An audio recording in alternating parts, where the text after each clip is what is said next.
Assalomu alaykum, hurmatli televizor ko'rguvchilar. Yaxshimsizlar? Dunyo Uyg'ur qurultiyi to'r televiziyasining kunlik xabarlar programmasiga hammanglar xush kelibsizlar. Men İftixar Abdurshid. Bugun chorshanba. Hurmatli ko'ruvchilar, tövəndə diqqətinizlər kunlik xabarlar programmamızning tafsilotida bo'lsin.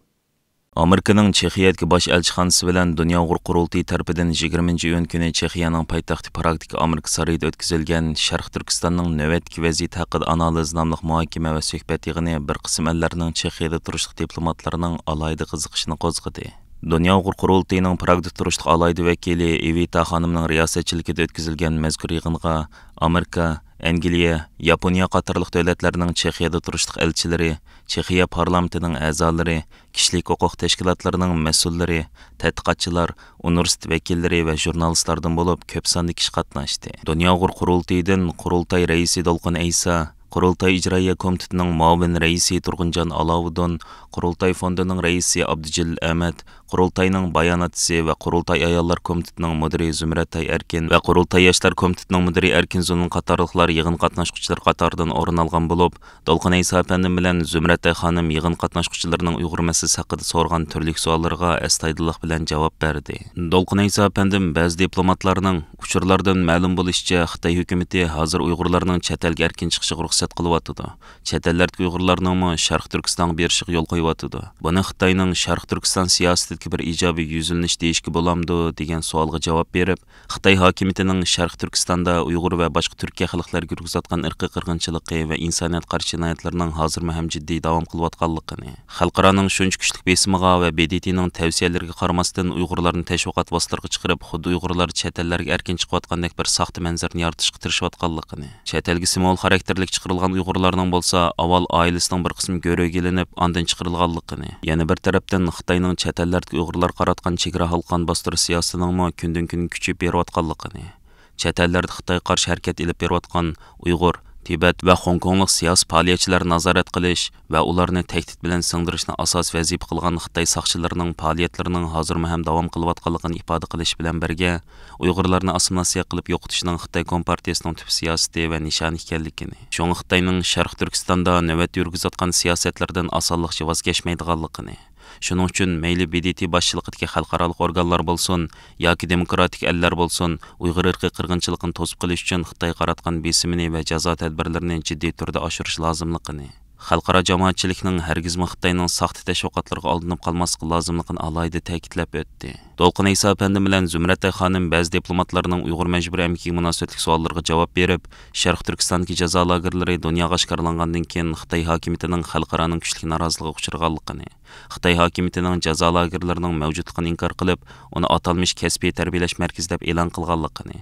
va kursantlarning o'qish bitirib oilasi qaytganligini ilgari surgan bo'lsa-mu, ammo Xitoy hokimiyatining jazo lagerlariga Uyg'urlarning bir qismini turmalarga o'tganligini, ya'ni ko'p qismini majburiy emgak maydonlariga qamal qilib majburiy emgak selayotganligini, yana bir qismini bo'lsa Xitoyning ichkari o'lkirdagi Xitoy shirkatlariga majburiy yetkab qul o'rinda ishlatayotganligini bayon qilishdi. Va navbatda Uyg'ur majburiy emgak ishlatish chet el shirkatlari va Dunyo Uyg'ur qurultiyining bu shirkatlarga qarshi boshlagan qonuniy harakatlar haqida tafsiliy ma'lumot berib o'tdi. Dolqin Aysa apandim so'zda yana Amerikaning Uyg'ur majburiy emgakining oldini olish qonunini chiqarib o'tgan yil 6-oydan boshlab ijro qilayotganligini, boshqa demokratik ellarning Amerikadan ulgilib Uyg'ur majburiy emgak chetishlik mahsulotlarini cheklash haqida qonun tadbirlarini yo'lga qo'yishni umid qildiganligini ifoda qildi. Dolqin Aysa apandim Amerika elchisining sizlar Uyg'ur irqiy qirg'inchiligini xalqaroning kun tartibida davomli tutib turish uchun qanday tadbirlarni qo'llanmoqchi degan savolga javob berib, Dunyo Uyg'ur qurultiyining BDT kishilik huquq komiteti, BDT iqtisodiy, ijtimoiy va madaniyat haqlarini qo'g'dash komiteti,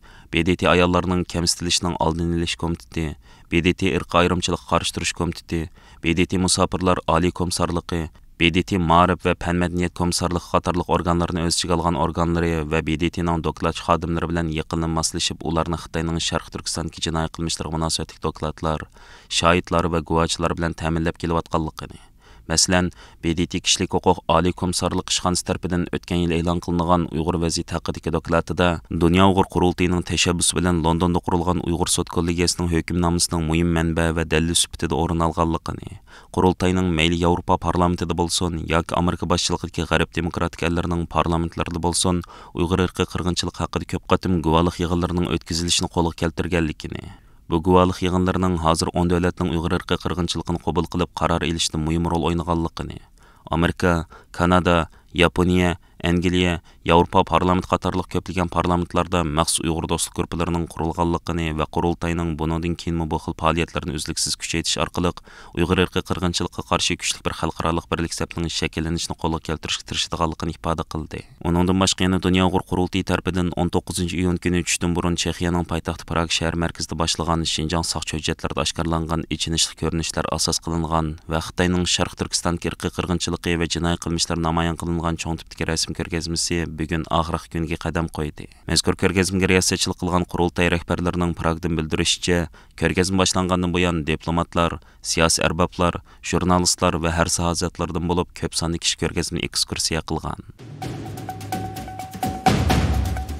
Xitoy bosh ministri Li Qiang 18 iyun başlagan bu qitimqi Germaniya ziyaratining oxirgi bekiti Germaniya iqtisodining taxminan yarmiga yaqinroqini tashkil qilgan eng boy shtati Bavariyaning markazi Myunxen shahriga yetib kelgan. Ve 20 iyun kuni Bavariya shtatining bosh ministri Dr. Markus Söder Myunxen shahridagi rezidens sarayida Li Qiangni kutib olish marosimi o'tkazgan edi. Bu munosabat bilan markaz organi Myunxen shahridagi Dunyo Uyghur qurultayi va Yevropa Sharq Turkiston birligi tashkiloti Xitoy bosh ministri Li Qiangni qarshi olish marosimi o'tkazilayotgan rezidens sarayga yaqin joydagi Max Yosef Platz maydonida mustabid Xitoy hokimiyatining Sharq Turkistonda Uyg'urlarni asos qilgan Turkiya xalqlariga yurgizayotgan irqiy qirg'inchilikqa qarshi norozilik namoyishi o'tkazdi. Yevropa Sharq Turkiston birligining raisi Asqarjon apandimning riyosatchiligida o'tkazilgan namoyishga Uyg'urlardan boshqa yana Tibetliklar, Falun Gongchilar va turklarmi ishtirok qildi. Germaniya Federal Parlamentining sobiq a'zosi, Uyg'ur xalqining qadrlik do'sti Margarita xonimi namoyishchilar sepidan o'rin olgan edi. Namoyish Li Qiangni qarshi olish marosimi boshlangan kech soat 17 dan 21 gacha davom qildi. Asqarjon apandim namoyish qilgan so'zida Xitoyning Sharq Turkistonda Uyg'urlarni asos qilgan Turkiya xalqlariga yurgizayotgan irqiy qirg'inchiligi va insoniyat qarshi jinoyatlarining hozirmi ham shiddat bilan davom qilayotganligini ifoda qilish bilan birga, Germaniya hukumatidan Uyg'ur irqiy qirg'inchiligini to'sib qilish uchun Xitoy qarshi jiddiy tadbir qo'llanishini va Xitoydan oldigan iqtisodiy manfaatini deb Uyg'ur irqiy qirg'inchiligini nazardan saqit qilib o'tmaslikni talab qildi. Sobiq parlament a'zosi Margarita xonimi namoyishda so'z qilib, Germaniya hukumatini Uyg'ur irqiy qirg'inchiligi masalasiga qarta sukut qilib turilish pozitsiyasida bo'lib kelganligini qattiq tanqidlash bilan birga, Germaniya federal parlamentini Uyg'ur irqiy qirg'inchiligini qabul qilib maxsus qaror ma'qullashga chaqirdi. Xitoy bosh ministri Li Qiang bu qitimqi Germaniya ziyorati jarayonida Germaniyadagi Uyg'ur va boshqa kishilik huquq tashkilotlarining kuchli noroziligiga uchradi. 19 iyun kuni Dunyo Uyghur qurultayi, Yevropa Sharq Turkiston birligi, Ilhom To'xtini qo'llash gruppasi, Xatar ostidagi millatlarni qo'g'dash tashkiloti, Xalqaro Tibet harakati, Erkin Hong Kongliklar tashkiloti, Xalqaro kishilik huquq birlashmasi qatorliq 10 dan ortiq tashkilot Xitoy bosh ministri Li Qiangning Germaniya ziyarati munosabati bilan Germaniyaning bosh ministri Olaf Scholz apandimga birlashma imzoliq maktub yo'llab,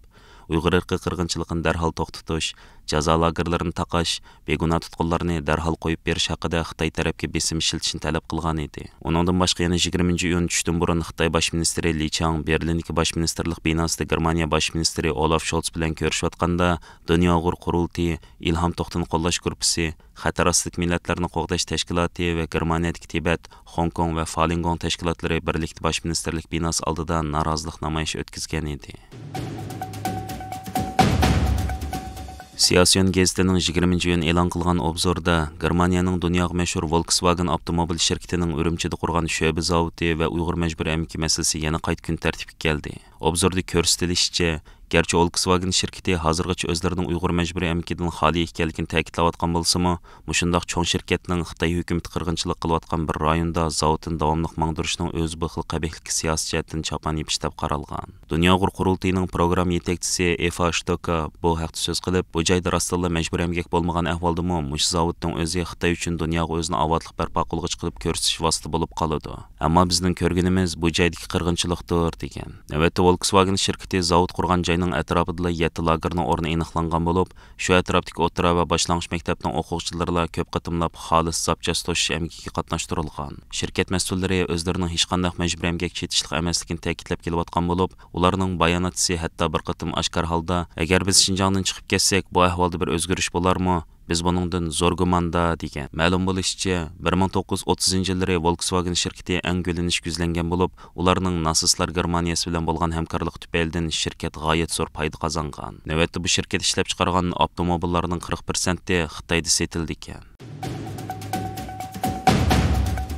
Amerika Tashqi ishlar ministri Antoni Blinken 19-iyun kuni Xitoy Tashqi ishlar ministri Qin Gang bilan 7 soatdan ortiq suhbatda bo'lgandan keyin Xitoy raisi Xi Jinping bilan uchrashgan. Xalqaro taratqularning bu uchrashish haqidagi xabarlarda bu har ikki davlatning suhbat orqali o'zaro munosabatni normallashtirish maqsadini ifodalanganligi ilgari surilmoqda. Amerikadagi Xitoy siyosiy vaziyat analizchilaridan Dunyo qurultiy ijroiya komitetining muavin raisi Ilshad Hasan apandining Erkin Osiyo radiosiga bildirishicha, Amerika bilan Xitoyning o'rtasidagi ziddiyatni keltirib chiqargan halqалық masalalarning hal bo'lishiga va ikki davlat munosabatining normallashishiga to'sqin bo'layotgani ikki davlatning o'xshamagan qimmat qarashi, o'lcham va talablari ekan. Bo'libmi Xitoyning cho'ng davlatga aylanish, zo'ravon kuch bo'lish istigining barg'ansi kuchayish ekan. Amerika hukumati 2020 yili Uyg'ur irqiy qirg'inchiligini eng dastlab o'ttirib qo'yib, Xitoy hukumatining Uyg'ur siyosatini qattiq ayiblagan va Uyg'ur majburiy emgak mahsulotlariga qarata cheklash belgilamalarini yo'l qo'ygan davlat. Bu Xitoyni qattiq beyaram qilib kelgan edi. Xabarlardan ma'lum bo'lishicha, Antoni Blinken bu qatimqi suhbatda Xitoydagi kishilik huquq masalasini tilga olgan.